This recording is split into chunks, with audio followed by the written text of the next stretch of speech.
Can you really die just from fear, or is this a myth from horror movies? It seems crazy, but there are cases in medical archives where people died without injury, and the reason was called extreme stress and a sudden release of adrenaline. When you get scared, your body is a battlefield.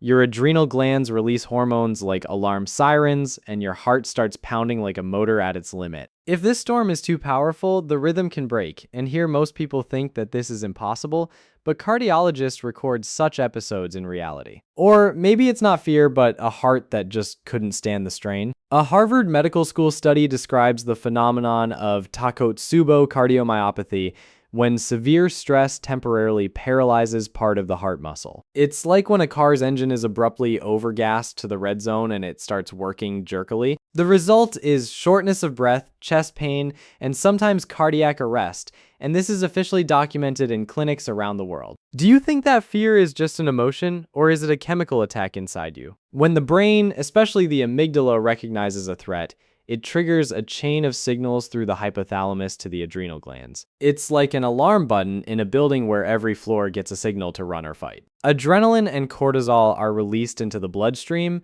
blood pressure increases, blood vessels narrow, and here most are mistaken, thinking that it is harmless. And if the problem is not in the heart, but in the brain, which is overheating from terror? In 2006, cases of sudden death after earthquakes were analyzed in Japan, and statistics showed an increase in cardiac events in the first hours after the tremors. It wasn't the stones that killed people, but their own physiology triggered by panic.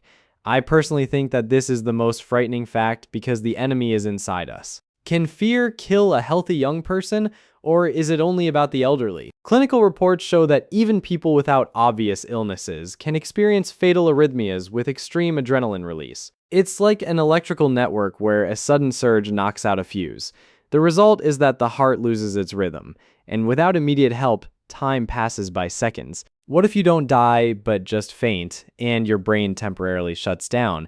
With a sudden fear, the vagus nerve is activated, the pressure can drop sharply, and the person loses consciousness. It's like suddenly turning off the main switch in a house and the light goes out instantly. Here, most people think that this is a weakness of character, but this is pure physiology. Can fear accumulate over the years and kill slowly rather than instantly? Chronic stress increases cortisol levels, which is associated with hypertension and the risk of heart attack, as confirmed by long-term studies in Europe and the United States. It's like overheating the engine a little every day until one day it jams. I personally believe that it is chronic fear that is more dangerous than extreme terror. Is it possible to protect ourselves, or are we completely dependent on our biochemistry? Breathing training and cognitive techniques reduce the amygdala response, as shown by MRI studies of meditation practitioners. It's like installing a voltage stabilizer in an electrical network so that surges don't destroy the system. The result is a lower pulse rate, more stable blood pressure, and less risk of an extreme reaction.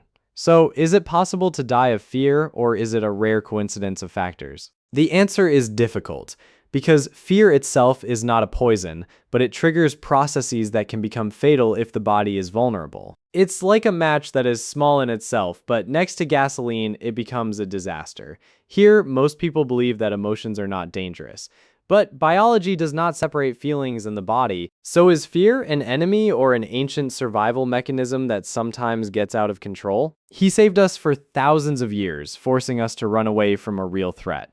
But in the modern world, he reacts to deadlines like predators. It seems ironic, but your body doesn't distinguish between a tiger and a notification on your phone if the reaction is strong enough. And here's the main conclusion: fear alone doesn't kill, but ignoring its signals means playing with your own heart. It was crazy. See you in the next video.